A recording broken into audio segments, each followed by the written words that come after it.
Some crimes are so disturbing, so brutal, that even experienced homicide detectives struggle to process what they've seen.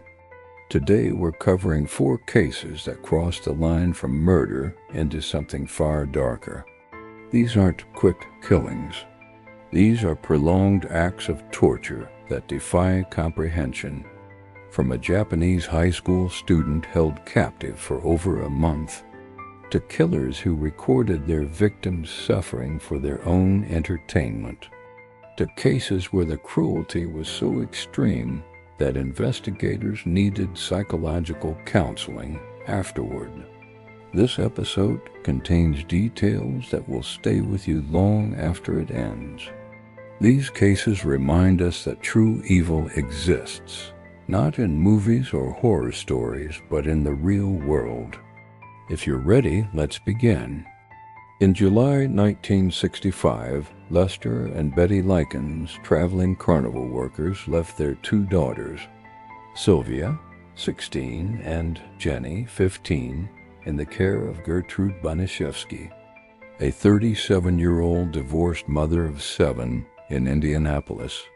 What happened next became known as Indiana's most terrible crime. By the end of the summer, Sylvia was being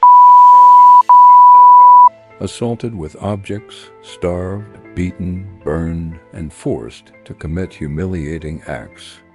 The abuse lasted for 3 months before Sylvia Likens died from her extensive injuries and malnourishment on October 26, 1965, but Gertrude didn't act alone. Testimony revealed that she supervised and assisted her own children and other neighborhood kids in the daily torture of Sylvia. 5 days before her death, Gertrude ordered a neighbor boy to etch into Sylvia's stomach, with a 3-inch red-hot needle, "I am a and I'm proud of it." Sylvia spent the last weeks of her life shut in the basement, without food or water. Her autopsy revealed 150 wounds across her body, including burns, scald marks, and eroded skin. Neighbors reported hearing screams, even pleas for help. But in 1965, no one came forward. The official cause of death was ruled homicide, caused by a combination of subdural, hematoma, and shock, complicated by severe malnutrition. Gertrude Banishevsky was found guilty of first-degree murder and sentenced to life imprisonment. Asterisk, our second case takes us to Hong Kong. 1999. Fan Man-yee was a 23-year-old nightclub hostess who had endured a difficult life abandoned by her family as a child and raised in an orphanage in early 1999. Fan stole the wallet of Chan Man-lok, a Wo-shing-wo triad member. Inside was about $4,000. When Chan realized what happened, he demanded Fan return the money plus an additional fee of $10,000. On March 17, 1999, Fan was abducted from her apartment by 3 men and 1 14-year-old girl. What followed was a month of unimaginable torture. She was tied up, beaten, burned, raped. Fan succumbed to her wounds between April 14th and 15th, 1999. On November 25, 1988, in Misato, Saitama, Japan, 17-year-old high school student Junko Furuta was kidnapped by 4 teenage boys as she rode her bicycle home from her part-time job. Over the next 40 days, she was held captive in one of the perpetrator's homes and subjected to unimaginable torture. She was kept in a room on the 2nd floor where she endured relentless physical and sexual abuse. Minato's parents and brother knew what was happening under their roof, but fearful of his Yakuza connections, they looked the other way. 2 police officers even came to the Minato house during her captivity, but declined an invitation to inspect it. When the truth came out, both officers lost their jobs for failing to follow protocol. On January 4th, 1989, after losing money in a game of mahjong the night before, one of the captors took his anger out on Faruta. He poured lighter fluid on her body and set her on fire. She fell into convulsions and died less than 24 hours later. The group wrapped Faruta's body in a blanket, placed it in a metal drum, filled it with wet concrete, and dumped it in a vacant lot.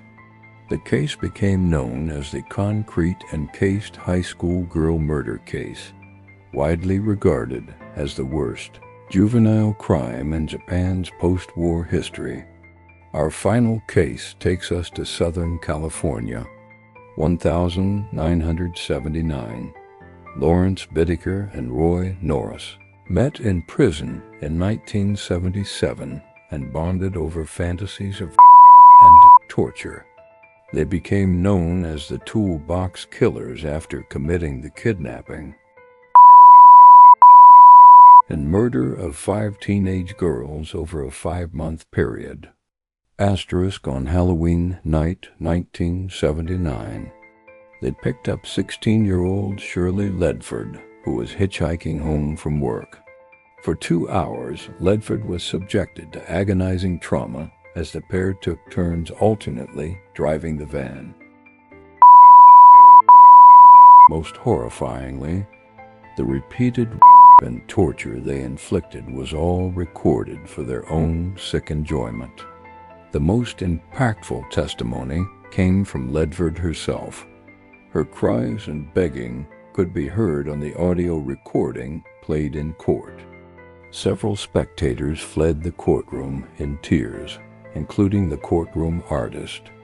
Jurors admitted they had nightmares after hearing the tape and confirmed it was part of the reason they voted for the death penalty.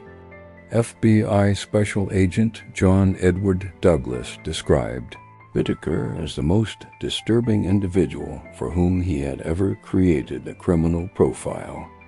These 4 cases show us the absolute worst of humanity. They remind us why we must speak up when we see something wrong, why we must protect the vulnerable, and why evil, when left unchecked, knows no limits. If you thought the horror ended here, you're wrong. What other dark rituals and forbidden practices are still being performed in secret? Dive deeper into the chilling world of haunted ceremonies, banned footage, and eerie folklore that refuses to stay buried. Click on the playlist to uncover terrifying recordings, lost evidence, and disturbing stories they never wanted you to see.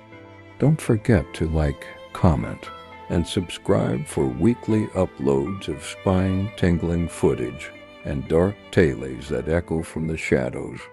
This is the Forbiddance Archive, where the hidden truth and haunting evidence come to life.